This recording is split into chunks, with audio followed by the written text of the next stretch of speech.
تو ایک چودھری صاحب تھے، ان کی بیمار پرسی کرنے کے لیے انیک مانوش آ رہے تھے۔ ان کے باڑی کے قریب میں ایک بہرا آدمی رہتا تھا۔ حضور بہرا کو کیا کہتے ہیں جو کان سے نہ سنے؟ خلوہ آدمی جو ہے ان کے پڑوسی میں رہتا تھا۔ تو جو خلوہ مانوش تھا ان کی بیوی بیگم بولی کہ شوم مانوش بیمار پرسی کرنے کے لیے آتے ہیں اور آپ ابھی تک بیمار پرسی کرنے کے لیے چودھری صاحب کے باڑی میں نہیں گئے۔ تو خلوہ مانوش سوچا کہ میں بیمار پرسی کروں گا تو وہ تو چودھری صاحب ایسی ہی آہستہ بولتے ہیں اور بیمار ہیں تو اور آہستہ بولیں گے، تو ان کا کتھا تو میں ہنوں گا نہیں، تو میں اتر کیسے دوں گا؟ تو وہ خلوہ مانوش دل میں رات میں پلاننگ بنایا کہ ای رقم کتھا ہم جا کر بولیں گے کہ اس کا اتر پہلے سے متعین ہو۔ السلام علیکم، اتر ظاہر ہے وعلیکم السلام۔ تو وہ خلوہ جو ہے مانوش چودھری صاحب کے باڑی میں گیا، اور جو آدمی کان سے نہیں سنتا ہے تو ان کی آواز ایٹومیٹک اونچی ہوتی ہے، وہ زیادہ زور سے بولتا ہے۔ وہ پوچھتا ہے کہ آمی ہنی نا تو کوئی ہنے نا، میں نہیں ہنتا ہوں تو کوئی نہیں ہنتا ہے۔ چنانچہ وہ جا کر چودھری صاحب کے دروازے پر کہا السلام علیکم۔ چودھری صاحب گھوم میں تھے، ایک دم وہ جگ گئے۔ بیمار مانوش ایک دم غصہ میں آ گئے، کون مانوش یہ رقم جو ہے گھنٹی بجا دیا ایک دم زور سے۔ خیر اس کے بعد یہ اندر گئے، چودھری صاحب کو تو بہت غصہ آیا سلام سن کے، اتنا زور سے سلام کیے گھوم ٹوٹ گیا۔ اس کے بعد انہوں نے کہا کہ شریر والا نہیں، تو چودھری صاحب غصہ میں کہا میں تو مر رہا ہوں، یعنی ہمار شریر بلا نائیں امی تو مری۔ تو کہا الحمدللہ، خلوہ مانوش کا الحمدللہ۔ وہ سوچا کہ وہ چودھری صاحب الحمدللہ بولا تو میں بھی الحمدللہ بولوں۔ اس کے بعد چودھری صاحب نے جو ہے کو بڑا غصہ آیا، کیا میں مر رہا ہوں اور تم الحمدللہ کہہ رہے ہو؟ پھر انہوں نے کہا کہ کون ڈاکٹر علاج کرے؟ تو چودھری صاحب غصہ میں کہا ملک الموت کا بہت بھالو ڈاکٹر، وہیں علاج کرائیے۔ چودھری صاحب کا پارا اور گرم ہو گیا۔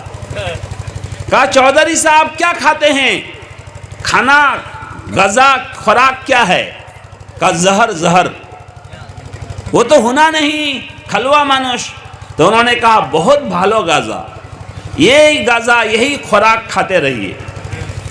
یہ سب بول کر وہ خلوہ تو چلا گیا۔ چودھری صاحب ادم گرم، بہت پارا گرم ہو گیا، بیماری بڑھ گئی کہ ہمارے پڑوس میں رہتا ہے، ان کو اتنی ہمت، یہ ہم کو مرنے پر الحمدللہ کہتا ہے، ملک الموت ہمارے پاس علاج کرنے آئے، وہ کہتا ہے بہت بھالو ڈاکٹر۔ اب جو ہے یہ خلوہ مانوش تو بہت خوش کہ میں چودھری صاحب کی بیمار پرسی کر کے آیا، مگر چودھری صاحب بہت ناراض کہ یہ تو ہمارا دشمن ہے، ہماری مرتی کی دعا کر رہا ہے۔ ای رقم ایک مانوش اگر سدھ قرآن پڑھے نا، غلط قرآن پڑھے تو ان کی نماز غلط، وہ تو اپنے من میں بجھتا ہے کہ آمی بہت نمازی مانوش، تہجد گزار مانوش، کنتو قرآن شدھو نائیں تو نماز شدھو نائیں۔ وہ بجھتا ہے کہ میں تہجد گزار مانوش، مگر اللہ کے یہاں ان کی نماز قبول نہیں ہوتی ہے، اس لیے کہ قرآن صحیح نہیں، نماز صحیح نہیں۔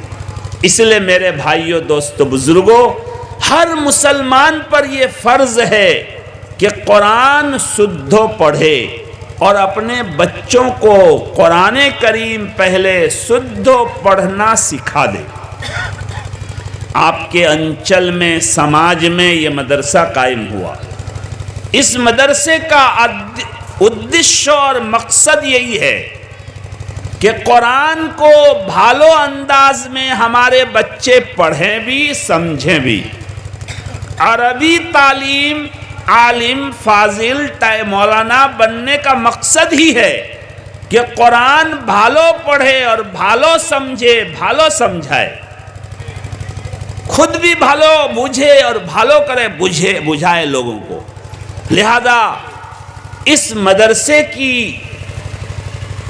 ہم کو ہر طرح سے مدد کرنی چاہیے، اس مدرسے کو ترقی دینے کی کوشش کرنی چاہیے۔ یہ مدرسہ جس گاؤں میں قائم ہو گیا، گویا کہ اس گاؤں، اس بستی کا کنیکشن اللہ سے جڑ گیا، چونکہ ان مدرسوں کا کنیکشن اللہ سے جڑا ہوا ہے۔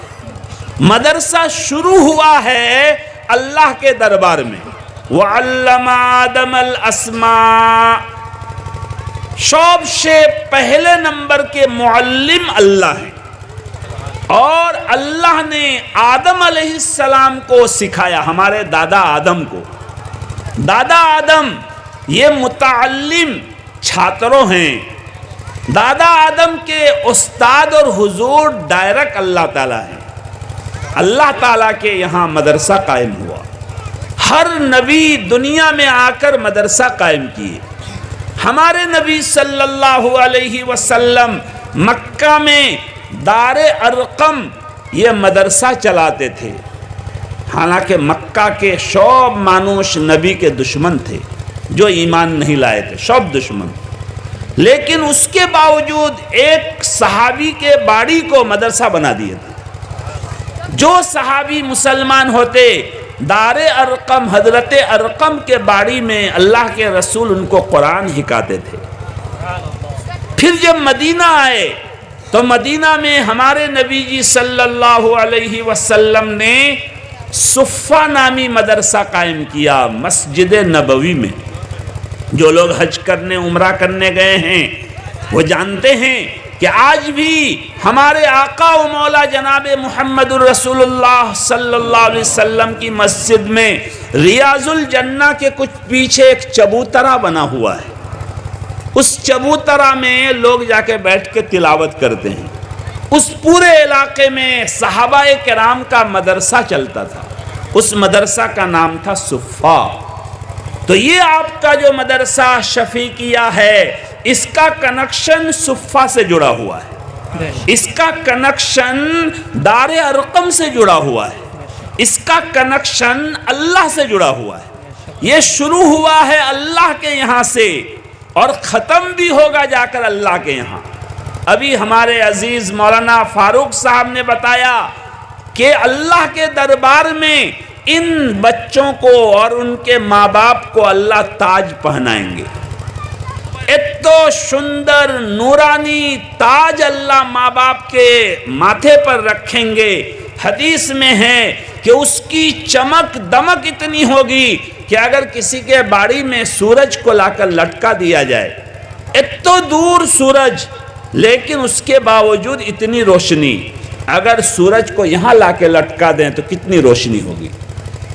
اس سے زیادہ روشن تاج ماں باپ کو پہنایا جائے گا۔ جب ماں باپ کو اس سے روشن تاج پہنایا جائے گا تو یہ جو عزیز بچے ہیں جنہوں نے 3 برس 4 برس جو ہے 24 گھنٹہ میں 12 گھنٹہ 15 گھنٹہ قرآن کریم کو مکستو کیا، یاد کیا، بتائیے دنیا میں اس سے مبارک موقع کس کا ہو سکتا ہے؟ جس کا موقع 24 گھنٹہ میں 12 گھنٹہ اللہ کے کلام کو پڑھا ہے۔ الف لام میم الف لام میم لا الف لام میم الحمدللہ الحمدللہ رب العالمین تبارک الذی عما یتساءلون۔ ہر وقت یہ بچے پڑھتے پڑھتے 3 برس میں 4 برس میں پھر حافظ قرآن بنے۔ کتنے مبارک موقع ہیں ان کے کہ اللہ کے کلام کو انہوں نے اتنے دن تک اتنا زیادہ پڑھا ہے۔ کتنی مبارک چوکھ آنکھ ہے ان کی، جن چوکھ اور آنکھ سے انہوں نے قرآن کریم کو 12 گھنٹے 15 گھنٹے دیکھے ہیں۔ قرآن کو دیکھنے میں بھی ثواب ہے۔ دنیا میں قرآن دیکھنے میں، کعبہ کو دیکھنے میں، محبت کی نگاہ سے ماں باپ کو دیکھنے میں بھی ثواب ملتا ہے۔ کتنی مبارک ان کے ہاتھ ہیں جن ہاتھ سے قرآن کو ہر وقت الٹتا ہے۔ ایک ورق، ایک صفحہ، ایک پیج پڑھ لیا تو دوسرا پیج اسی انگلی سے الٹنا پڑتا ہے. اس سے مبارک کوئی اور دنیا میں موک، ہاتھ اور جو ہے چوک نہیں ہو سکتا ہے. اس لیے میرے بھائیوں، دوستوں، بزرگوں، اگر ہم ان مدرسوں سے جڑ جائیں گے تو اس کا مطلب ہم اللہ سے جڑ جائیں گے، نبی سے جڑ جائیں گے. ابھی نائب امیر شریعت دامت برکاتہم العالیہ نے دعا میں فرمایا کہ اے اللہ، ہمارے حضرت بدر پوری، حضرت مدنی اور سلسلے چشتیہ کے تمام ولیوں کے درجہ کو بلند فرما اور ان کا فیض ہمیں عطا فرما. دیکھیے، ایک آدمی اگر کسی بزرگ سے مرید ہوتا ہے تو وہ صرف اسی بزرگ سے نہیں، آپ نائب امیر شریعت سے مرید ہوئے تو آپ حضرت بدر پوری سے ہو گئے، حضرت مدنی سے ہو گئے، حضرت گنگوہی سے ہو گئے، حضرت چشتی سے ہو گئے، حضرت علی سے ہو گئے، حضرت ابو بکر رضی اللہ عنہ سے ہو گئے.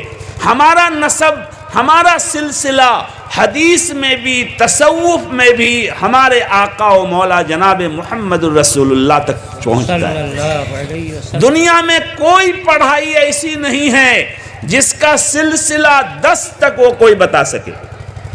یہاں بہت سارے B A, M A, inter pass ہوں گے اور کہیں کہ آپ سائنس کس ٹیچر سے پڑھے؟ کہ فلاں ٹیچر سے. کہ وہ ٹیچر کس سے پڑھے تھے؟ بہت سے بہت ان کا نام بتا سکتے ہیں. کہ وہ ٹیچر کس سے پڑھے تھے؟ کہ نہ ہمیں تو جانی نہ. کہ تمہار ٹیچر خونکھے؟ کہ نہ جانی نہ. دنیا میں کوئی نہیں بتا سکتا ہے. ایک اسلام میں سند ہے، سلسلہ ہے. یہ سلسلہ نبی تک، اللہ تک پہنچ سکتا ہے. اس لیے اگر ہم مدرسے سے جڑیں گے، اس سلسلے سے جڑیں گے تو ہمارے نبی سے جڑیں گے، صفہ سے جڑیں گے، دار ارقم سے جڑیں گے، اللہ رسول سے جڑیں گے. اور میرے بھائیوں، دوستو، بزرگوں، حدیث میں آتا ہے کہ سب سے بھالو مانوش جو مانوش قرآن ہکے اور ہکائے، خود بھی پڑھے اور دوسروں کو پڑھائے. ہمارے استاد حضرت مفتی سعید احمد صاحب پالنپوری رحمۃ اللہ علیہ دارالعلوم دیوبند کے شیخ الحدیث تھے. حضرت اپنے چھاتروں سے پوچھتے تھے کہ بابا تم کو کس نے پڑھایا؟ تو کوئی چھاتروں کہتا کہ حضور میرے بابا نے پڑھایا. کہ اچھا ہم نے نہیں پڑھایا؟ کہ نہ حضور آپ نے پڑھایا. کہ ہم نے کیسے پڑھایا؟ اگر مدرسہ نہیں ہوتا تو ہم کیسے پڑھاتے؟ کہ ہاں حضور مدرسہ نے پڑھایا. کہ لوگ اگر چندہ نہیں دیتے تو مدرسہ کیسے ہوتا؟ کہ ہاں حضور. کہ کون پڑھایا؟ حضور کہتے کہ پورے چندہ دینے والے مسلمانوں نے پڑھایا. یہ جو 5 حافظ قرآن بنے، ان کو صرف ان کے حضور نے نہیں پڑھایا، ان کے بابا اور ماموں جس نے خرچہ دیا اس نے نہیں پڑھایا، آپ سب نے پڑھایا. سب لوگ جو بھی مدرسے کی مدد کرتے ہیں، مدرسے کا تعاون کرتے ہیں، مدرسے میں چندہ دیتے ہیں، مدرسے سے محبت رکھتے ہیں، مدرسے والوں سے محبت رکھتے ہیں، مدرسے کے چھاتروں اور حضور لوگوں سے محبت سے ملتے ہیں، سب لوگ پڑھانے والے. اور حضرت نے فرمایا سب سے بھالو مانوش میں جس طرح حضور لوگ شامل ہیں، جس طرح ان کے بابا ہیں، اسی طرح تمام وہ مسلمان ہیں جو مدرسوں سے محبت رکھتے ہیں، مدرسوں کی مدد کرتے ہیں. آپ کہیں گے اچھا تو سب مسلمان مدرسے کی مدد کرتا؟ نہ، دنیا میں ایسے بھی مسلمان ہیں جن کو مدرسہ آنکھ میں چبھتا ہے. کہ مدرسہ کیوں؟ مدرسہ کو وہ دیکھنا نہیں چاہتا، ملا کو وہ کہتا پھوگا. یہ جو بچے قرآن پڑھتے ہیں وہ کہتے ہیں بیکار ہو رہا ہے، برباد ہو رہا ہے. یہ مسلمان ہیں دنیا میں ایسے. ہمارے حجائی کے قریب نوگاؤں جاتے ہوئے ایک جگہ ہے، گاؤں کا نام نہیں بتاؤں گا، وہاں ہائی وے کے قریب ایک مدرسہ چلتا تھا. 4 لائن بنا تو سرکار نے بہترین مدرسہ بنا دیا، مسجد بنا دیا. چونکہ مدرسے کی ماٹی کو 4 لائن والا لے لیا. کہا بابا تم کو اس سے بہترین اور بھالو ہم جو ہے بلڈنگ بنا دیتے ہیں. سرکار نے بنا دیا. بعد میں وہاں کے لوگ مل کے اس کو اسکول بنا لیے. اس مدرسے کو اسکول بنا لیا. کہا مدرسے سے کیا ہوگا؟ مدرسے سے پھوگا ملا بنے گا. اسکول میں پڑھاؤ گے تو انجینئر بنے گا، ڈاکٹر بنے گا. جیسا ماموں کہتا ہے ویسا ہی آج مسلمان بھی کہتا ہے. میرے بھائیو، دوستو، بزرگوں، کچھ لوگ ایسے ہوتے ہیں جن کو مدرسوں سے دشمنی ہوتی ہے، ان کے دل میں مدرسے کی عداوت ہوتی ہے. وہ اچھی طرح کان کھول کر سن لیں، خدا کی قسم اگر یہ مدرسے نہیں ہوتے تو تم دنیا میں بے ایمان ہوتے، تمہارا ختنہ تک نہیں ہوتا، تمہارا نکاح نہیں ہوتا، آج تم حرام کاری میں مبتلا ہوتے، تمہاری جو اولاد ہے وہ اولاد حلالی اولاد نہیں ہوتی، وہ حرامی اولاد ہوتی. یہ مدرسوں کی برکت ہے کہ آج جنازہ پڑھانے والے مل رہے ہیں، آج نکاح پڑھانے والے مل رہے ہیں. یہ مدرسوں کی برکت ہے کہ ہمارے بچوں کے کان میں اذان دینے والے مل رہے ہیں، ہمارے بچوں کا شدھ اور بھالو نام رکھنے والے مل رہے ہیں. ورنہ میں خود بنگال میں ایک مولانا صاحب سے ملاقات ہوئی، ابھی 2-4 سال پہلے ان کی مرتی ہوئی، اللہ مغفرت فرمائے. انہوں نے مجھ سے بتایا کہ میں نے 10 جگہ قبر پر جنازہ کی نماز پڑھا. کہا ہمارے پورے علاقے میں کوئی جنازہ پڑھانے والے نہیں تھے. اگر کبھی میں باہر چلا جاتا، سفر میں چلا جاتا، کسی اور گاؤں میں مہمانی میں چندہ کرنے چلے جاتا اور کسی کی مرتی ہوتی تو جنازہ کے بغیر دفن کر دیا جاتا اور قبر پر بانس گاڑ دیا جاتا. نشانی ہوتی بانس گاڑنا کہ اس قبر کے میت پر جنازہ نہیں پڑھا گیا. پھر میں واپس آتا تو لوگ بتاتے امک قبرستان میں ایک میت دفن کیا گیا ہے جنازہ پڑھائے بغیر. پھر میں جاتا اس گاؤں میں، گاؤں والوں کو لے کر جمع ہوتا کرتا اور وہاں جنازہ کی نماز قبر پر پڑھاتا. آج ان مدرسوں کی برکت ہے، ہمارے بزرگوں کی برکت ہے، دعوت و تبلیغ کی برکت ہے کہ الحمدللہ جگہ جگہ علماء نظر آ رہے ہیں. اور لوگ کہتے ہیں مدرسے میں کیا ہوگا. آج ہی ایک حضور کسی سے بات کر رہے تھے کہ بابا چاکری تو ملے گی نہیں مگر پڑھائی پوری کر لو، پڑھائی ہے. تو میں نے کہا بابا چاکری کرنا ہو تو مولوی بن جاؤ. مولوی بنتے ہی چاکری فوراً مل جائے گی. ایم اے کرنے کے بعد چاکری ملے یقینی نہیں، پی ایچ ڈی کرنے کے بعد چاکری ملے یقینی نہیں، کنتو مولوی بننے کے بعد فوراً کہیں نہ کہیں چاکری مل جائے گی. کوئی مولوی بھوکا نہیں رہتا ہے. آج میں ہیلا کندی میں حضرت مولانا تاج الدین صاحب ایک ہیں، اس علاقے میں ایک دم دیہات کا علاقہ، وہاں گیا تو دیکھا کہ وہاں کے بچے حضور کا جو کپڑا ہے ایک دم پریس کیا ہوا، ایک دم اراروٹ ڈالا ہوا کڑاکڑ کپڑا، دیہات کا مولانا لیکن شاندار کپڑا. دیکھتے رہیے. کیوں؟ یہ اللہ کی طرف سے برکت ہے. لوگ کہتے بھی ہیں کہ مولوی لوگ بہت کھاتے ہیں، مگر ان سے کہا جائے کہ اچھا زیادہ کھاتے ہیں تو آپ بھی اپنے بچے کو دیجئے، وہ بھی بہت کھائے گا. کہنا ہمارا بچہ مولوی بنے گا تو کیا کھائے گا. یہ الٹی بات. حجائی میں لاک ڈاؤن کے بعد ہم مدرسے آئے تو ایک مانوش ہماری ساتھ دوستی تھی، اب جو ہے ملتا التا نہیں ہے زیادہ، پہلے بہت ملتا تھا. تو مجھ سے ملا اور کہا حضور بہت باد حالت، بہت خراب حالت میں ہیں، دعا کیجئے، کاروبار ٹھیک نہیں. خیر ان کے باڑی کے طرف ایک مرتبہ گیا تو دیکھا کہ لاک ڈاؤن میں اس نے 3 منزلہ مکان اپنا اوپر بنا لیا. پہلے 1 منزلہ تھا، اب 4 منزلہ ہو گیا.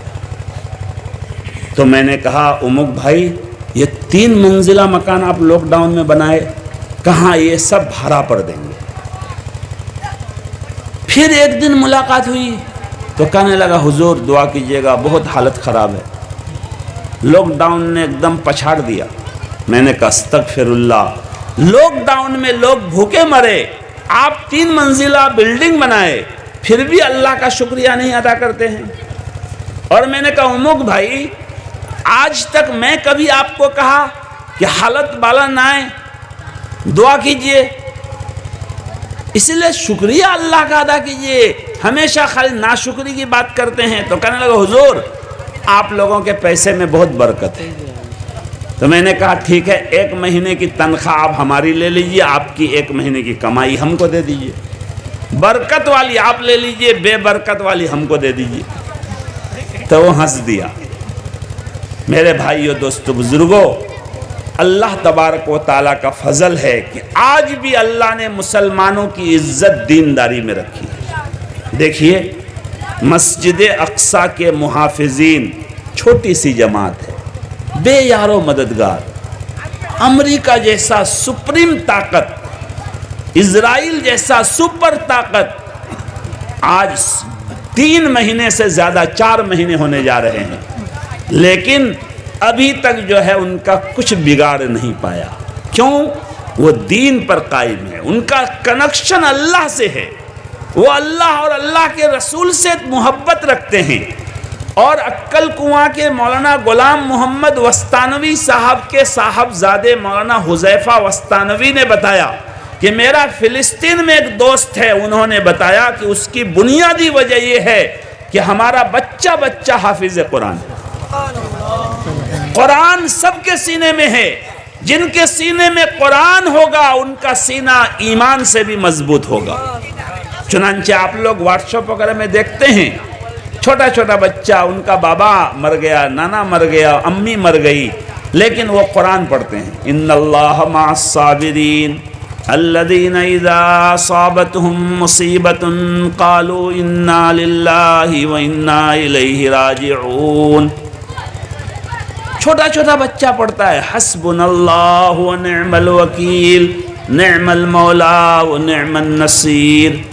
اس لیے میرے بھائیو، دوستو، بزرگوں، الحمدللہ نائب امیر شریعت دامت برکاتہم کا بہت ہی دل کو دہلا دینے والا، دلوں میں ایمان کا نور پیدا کرنے والا بیان ہوا۔ اس لیے مجھے زیادہ لمبا واز نہیں کہنا ہے، میں یہی بتانا چاہتا ہوں کہ یہ مدرسہ آپ کے گاؤں میں قائم ہوا ہے، آپ کو چاہیے کہ مدرسے سے دل و جان سے محبت کریں، مدرسے سے اپنے آپ کو جوڑ دیں، مدرسے کی برکت سے اللہ آپ کو بھی ترقی دیں گے۔ ہم نے اپنی آنکھوں سے ایسے علاقے دیکھے کہ مدرسہ نہیں تھا تو 20,000 ٹکا کٹھا ماٹی بکتا تھا، مدرسہ قائم ہو گیا تو آج 5 لاکھ ٹکا کٹھا ماٹی بکتا ہے۔ مدرسہ نہیں تھا تو وہاں کوئی روزگار کی صورت نہیں تھی، مدرسہ قائم ہو گیا، وہاں 50 دکان چل رہے ہیں۔ آج خود ہمارے حجائی میں جامعہ جلالیہ مدرسہ جو قائم کیا گیا تھا، وہاں کے مربی حضرات فرماتے ہیں کہ اس پورے علاقے میں اناج میں پوکا ہو جاتا تھا، جیسا کہ آم میں پوکا ہوتا ہے، دھان میں، ہر اناج میں۔ تو وہاں کے موئی مربی بیٹھ کر مشورہ کیے کہ کیا کیا جائے، تو سب نے کہا ایک قرآن پڑھنے کا مدرسہ شروع کرتے ہیں، مدرسے میں چھاتر و حضور دعا کریں گے۔ مدرسہ قائم کیا، حجائی کے اناج سے پوکا بھی ختم ہو گیا، اور حجائی اتنا ترقی کیا، آپ بھی جانتے ہیں کتنا ترقی کیا۔ اس لیے آپ کے گاؤں میں مدرسہ ہوگا تو انشاءاللہ آپ بھی ترقی کریں گے۔ اور ابھی مولانا بتا رہے تھے کہ آپ لوگ شک شبہ کریں گے کہ سب ایک آدمی کرتا ہے، یہ تو ہر جگہ کچھ لوگ شیطان ہوتے ہیں، ان کو کام نہیں کرنا ہوتا ہے، ان کو خالی شک کرنا ہوتا ہے، ان کو لوگوں کے ذہنوں کو بگاڑنا ہوتا ہے۔ میرے بھائیو، دوستو، بزرگوں، جو آدمی کام کرے گا ان سے غلطی بھی ہوگی۔ گرتے ہیں میدان شہسوار میدان جنگ میں، وہ طفل کیا گرے جو گھٹنوں کے بل چلے۔ اگر کام کرنے والوں سے بھول چوک ہوگی تو انشاءاللہ اللہ معاف بھی کریں گے۔ اس لیے جو بلا وجہ کسی پر شک شبہ کرے، بدگمانی کرے، تو بدگمانی کے گناہ میں وہ مبتلا ہوگا۔ حضرت شیخ زکریا صاحب رحمت اللہ علیہ لکھے ہیں کہ جو اللہ والوں علماء کے خلاف ہوتے ہیں، علماء کی غیبت کرتے ہیں، علماء سے بدزنی کرتے ہیں، اگر علماء کے اندر کوئی کمی بھی ہوگی تو ان کی بہت بہت نیکی ہے، اللہ معاف کر دیں گے۔ اگر ندی میں ایک مرغا کا خون ڈال دیں گے تو ندی کا پانی ناپاک نہیں ہوگا، لیکن آپ غیبت کرنے اور بدگمانی کرنے کی وجہ سے تباہ اور برباد ہوں گے۔ اس لیے ہمیں چاہیے کہ ہم مدرسے سے محبت رکھیں، اگر ہم کو شک شبہ ہو تو مدرسے والوں سے آگے کہیں کہ ہم چندہ بھی دیں گے مگر حساب بھی دیکھیں گے، سالانہ حساب ہم کو دکھائیے، ہم چندہ دیں گے۔ بہت اچھی بات ہے، جو ہے حساب دیکھیے، مدرسہ تو سب کا ہے، قوم کا ہے، جو چاہے حساب دیکھے۔ بہت سارے مدرسوں میں چار دیواری بھی نہیں ہے، جو ہے کوئی بھی آ سکتا ہے، کسی وقت آ سکتا ہے، کسی وقت حساب دیکھ سکتا ہے، لیکن کسی کے بارے میں بدگمانی بھی نہیں کرنی چاہیے، غیبت بھی نہیں کرنی چاہیے، اور علماء سے، مدرسوں سے دشمنی نہیں کرنی چاہیے۔ ہاں، ہم سے کسی کو دشمنی ہے تو کرو، حضور سے دشمنی ہے الگ بات، لیکن عالم ہونے کے اعتبار سے ایک مدرسہ میں دین کا کام ہو رہا ہے، قرآن پڑھا جا رہا ہے، تو ہم اس کو ترقی دینے کی کوشش کریں، اس کو آگے بڑھانے کی کوشش کریں، اس سے محبت کریں، وہاں کے چھاتروں سے محبت کریں۔ یہ اللہ کے رسول کے مہمان ہیں۔ چنانچہ مدینہ میں اللہ کے نبی کے مدرسے کے بچوں کے لیے صحابہ کرام کھجور میں بہت بڑا بڑا گچھا ہوتا ہے، اس کو کاٹ کے لا کے لٹکا دیتے تھے، وہ پک پک کے گرتا تھا، اور بچے جو مدرسے کے چھاتروں تھے وہ کھاتے تھے۔ کچھ صحابہ کرام مدرسے کے چھاتروں کو دعوت دے کے اپنے باڑی میں لے جاتے، اپنے باڑی میں دعوت کھلاتے۔ حضرت ابو ہریرہ رضی اللہ عنہ خود فرماتے ہیں، بخاری شریف کی حدیث ہے کہ ہم غریب بچوں کے لیے سب سے زیادہ مہربان ہمارے نبی صلی اللہ علیہ وسلم کے بعد نبی صلی اللہ علیہ وسلم کے چچیرے بھائی حضرت جعفر ابن ابی طالب، یہ بہت مہربان تھے۔ وہ حضرت ابو ہریرہ رضی اللہ عنہ فرماتے ہیں کہ کبھی کبھی ہم کو اپنے باڑی میں لے جاتے، سالن نہیں ہوتا تو گھی کا ڈبیا کو پھاڑ دیتے، اور پھاڑ کے ڈبا کو توڑ کے اس کا ٹکڑا ہم کو چمڑا کا ہوتا ڈبیا جیسا آج کل پلاسٹک کا ہوتا ہے، اس کو کاٹ دیے اور کہتے اسی کو چاٹ لو، تو ہم روٹی سے اسی کو چاٹ چاٹ کے کھاتے، وہ سالن بنا لیتے۔ اتنے مہربان تھے چھاتروں اور طلباء کے لیے۔ اس لیے ہمیں چاہیے کہ ہم مدرسوں سے بھی محبت کریں، علماء سے محبت کریں۔ علماء یہ اللہ کے نبی کے وارث ہیں، یہ جانشین ہیں، یہ دنیا میں ہیں تو آپ کا ہمارا ایمان باقی ہے، ہمارے اور آپ کے بچوں کا ایمان باقی ہے۔ آج اگر حکومت کی طرف سے کہیں سے کوئی مصیبت آتی ہے تو علماء کھڑے ہوتے ہیں، علماء کی جو جماعتیں ہیں وہ کھڑی ہوتی ہیں، جو ہے ہمارے جو بزرگان دین ہیں، جو حضرت امیر شریعت ہیں، جو بھی ہیں وہ کھڑے ہوتے ہیں۔ اس لیے یہ علماء رہیں گے، مدرسے رہیں گے تو ہمارا دین محفوظ رہے گا، یہ دین کے قلعے ہیں۔ اس لیے ہمیں چاہیے کہ ہم مدرسوں سے محبت کریں، مدرسے کے ساتھ ہم جڑ جائیں۔ ابھی مدرسے کی تعمیر کا کام ہو رہا ہے۔ دیکھیے حضور نے بھی بتایا تھا، ایک ہوتا ہے صدقہ، ایک ہوتا ہے صدقہ جاریہ۔ صدقہ مطلب ایک بھوکا آدمی کو آپ نے کھانا کھلا دیا، یہ بھی صدقہ ہے۔ ایک مسکین آدمی کو آپ 10 ٹکا دے دیے، یہ بھی صدقہ ہے۔ لیکن ایک صدقہ ہوتا ہے جاریہ، جو جاری رہے، جس کا ثواب بعد میں بھی ملتا رہے۔ جیسے آپ نے جس نے مسجد مدرسے کے لیے زمین وقف کر دیا، تو اب جب تک یہاں اس ماٹی پر اللہ کا نام لیا جائے گا، قرآن پڑھا جائے گا، وقف کرنے والے کو اور ان کے خاندان کو اس کا ثواب ملتا رہے گا۔ یہ صدقہ جاریہ ہے۔ اگر آپ نے جو ہے ایک بلڈنگ بنا دیا یا بلڈنگ بنانے میں چندہ دے دیا، 1 کوئنٹل رڈ دے دیا، تو جب تک وہ مکان باقی رہے گا اور وہاں یہ چھاتروں، یہ حفاظ علماء رہیں گے، قرآن حدیث پڑھا جائے گا، تو آپ کو اس وقت تک ثواب قبر میں ملتا رہے گا۔ آپ دنیا سے چلے جائیں گے، اذا مات الانسان انقطع عنہ عملہ، جب انسان کی مرتی ہو جائے ان کا عمل شیش، اعمال نامہ ان کا بند ہو جاتا ہے۔ لیکن کچھ کاج ایسے ہیں کہ وہ کاج مرنے کے بعد بھی قبر میں جاری رہتے ہیں۔ اس لیے جو بلڈنگ مدرسے کی بننے والی ہے، آپ لوگوں میں سے جن سے جو ہو سکے اس میں حصہ لیجیے، یہ صدقہ جاریہ ہے۔ اب بعد میں اگر آپ بلڈنگ بن جائے گی، اب آپ سوچیں گے میں صدقے جاریہ والا کام کروں، تو آپ کو سجوک نہیں ملے گا، موقع نہیں ملے گا۔ اس لیے اس کو آپ سجوک سمجھیں، موقع سمجھیں، اور جو ہے زیادہ سے زیادہ حصہ لیں۔ ایک ہماری بیماری یہ بھی ہے کہ ہم مدرسہ مسجد کے لیے متعین کر رکھے ہیں۔ پہلے لوگ فاتحہ پڑھاتے تھے 1.25 ٹکا میں، تو اسی طرح ہم اگر مدرسے کے لیے 500 ٹکا 5000 ٹکا دے دیے تو ہم سمجھتے ہیں ہم بہت بڑے سخی ہیں۔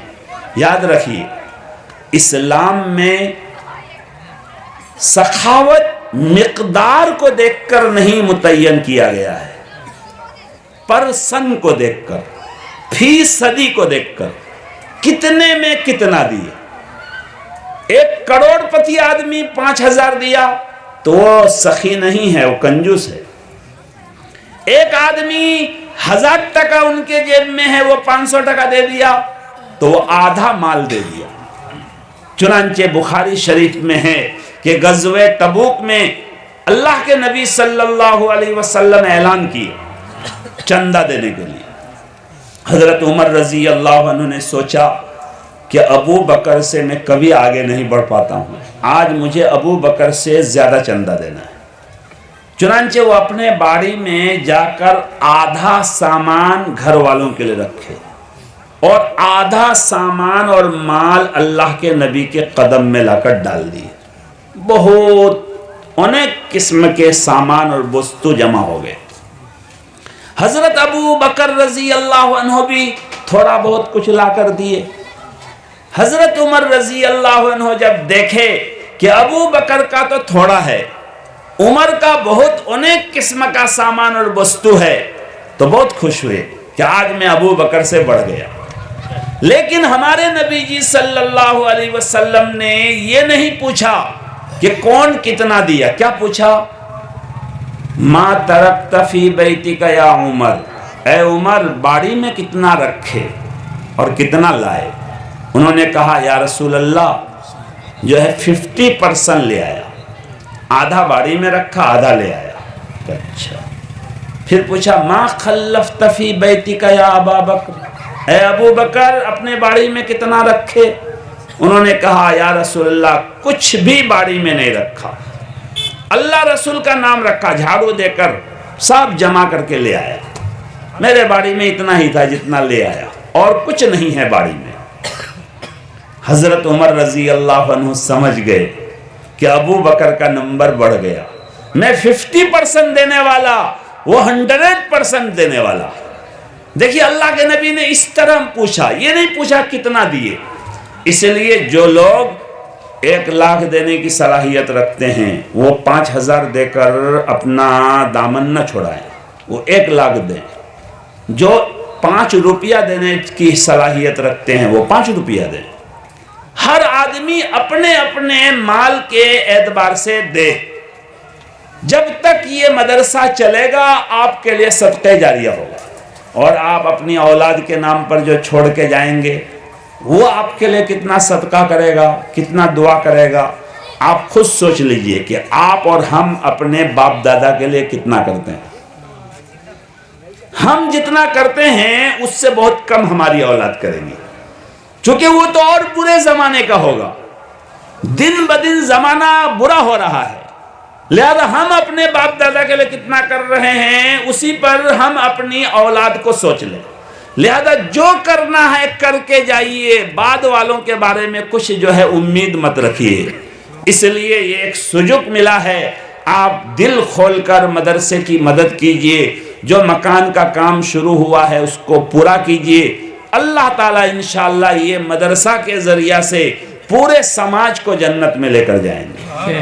یہ مدرسے کے ساتھ، مسجد کے ساتھ، ہمارے بزرگوں کے ساتھ ہم سب جنت میں جانا چاہتے ہیں، تو دل کھول کر جو ہے مدرسے کے کام کیجئے۔ مدرسے کے ڈھلائی میں سب سے بڑا مسئلہ ہوتا ہے رڈ کا، بالو سیمنٹ، یہ بھی ہے۔